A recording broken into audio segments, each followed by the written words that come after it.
साथ ये बात हुई थी फ्राइडे को कि ठीक हो, वैसे ही जैसे रूटीन में चलती थी बात। तो फिर मैंने बोला कि आप कब आओगे वापस? बोला मैं तो जल्दी आना चाहता हूँ, तो मगर मुझे 10-15 दिन लगेंगे। यहाँ से यहाँ रेट वेट कम हो रहा है, तो अभी थोड़ा टाइम लगेगा। वही मैं सेब उतारता हूँ तो थोड़ा टाइम लगेगा।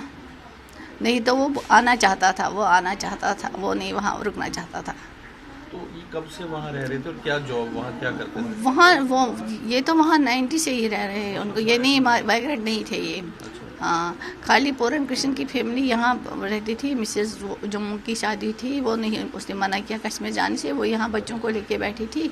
तो हस्बैंड का कोई सोर्स नहीं था इनकम का, उसका वो डिपेंड था वही खेती पर ही। वो वही करता था सेबों का काम, तो उसी से पैसे वैसे लाता था और ये घर चलाता था।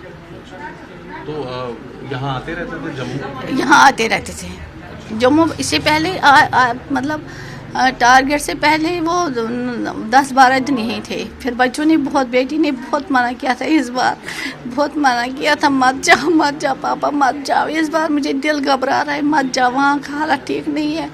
मगर फिर बोला नहीं, मैं 1 हफ्ते में ही वापस आ जाऊँगा, आप टेंशन मत लेना, मैं 1 हफ्ते में वापस आ जाऊँगा। फिर वापस आए नहीं।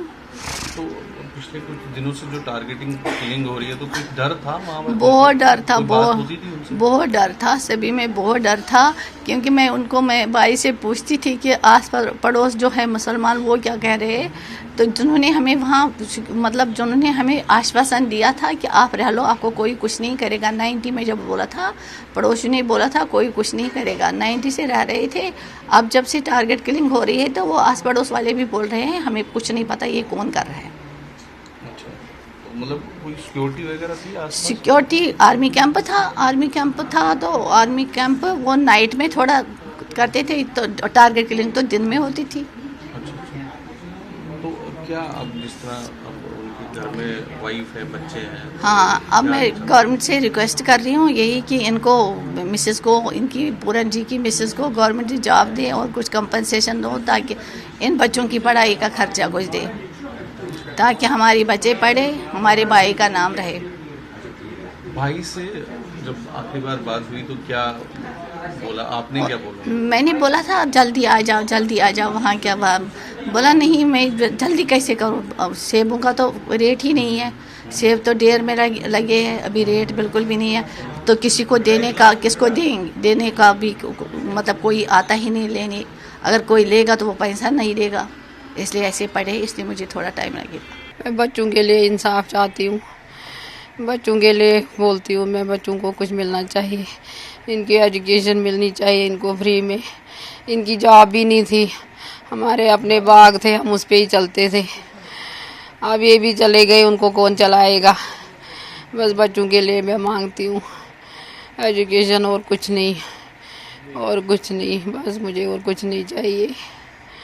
हाँ, माइग्रेंट तो है नहीं, हाँ माइग्रेंट नहीं है, बढ़िया बनस बस रजिस्ट्रेशन हाँ करवा दो बस, और कुछ नहीं। मैं क्या करूँगी जॉब को? मेरे बच्चों को कौन पालेगा? मेरे बच्चों को कौन? मैं तो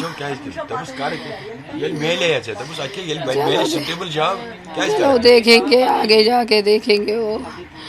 हाँ, अभी कोई पता नहीं। अभी क्या भूल गया तुझे? तो आपकी कब बात हुई थी अपने हस्बैंड से? कब बात हुई थी? मेरी 12 बजे बात हुई। वो बाग में बैठे थे, वीडियो कॉल की उन्होंने बोला मैंने कहा आप कहाँ हो? बोलते मैं बाग में हूँ। मैंने कहा आप क्यों बाग में गए? घर जाओ। कहते घर पे कोई नहीं है, सारे बाग में, मैं भी इधर ही आ गया। तो मैंने कहा चले जाओ आप घर में। कहते अच्छा थोड़ी देर में जाता हूँ। फिर उन्होंने थोड़ी देर के बाद फ़ोन किया, फिर बोला मैं आर्मी कैंप के पास पहुँच गया हूँ, अब मैं फ़ोन काटता हूँ।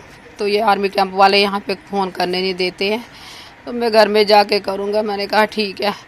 फिर उन्होंने घर में फ़ोन ही नहीं किया, 1 बज गए। मैंने कहा मैं उनको फ़ोन करके पूछूं कि आपने खाना खाया? मैंने फ़ोन किया, वहाँ एक लड़की ने उठाया, उसने कहा उनको गोली मार दी, उनको हॉस्पिटल लिया। फिर मुझे कुछ पता नहीं है क्या हुआ फिर मुझे कुछ पता नहीं, क्या हुआ क्या हुआ मुझे कुछ पता नहीं है, फिर मुझे कुछ पता नहीं है। फिर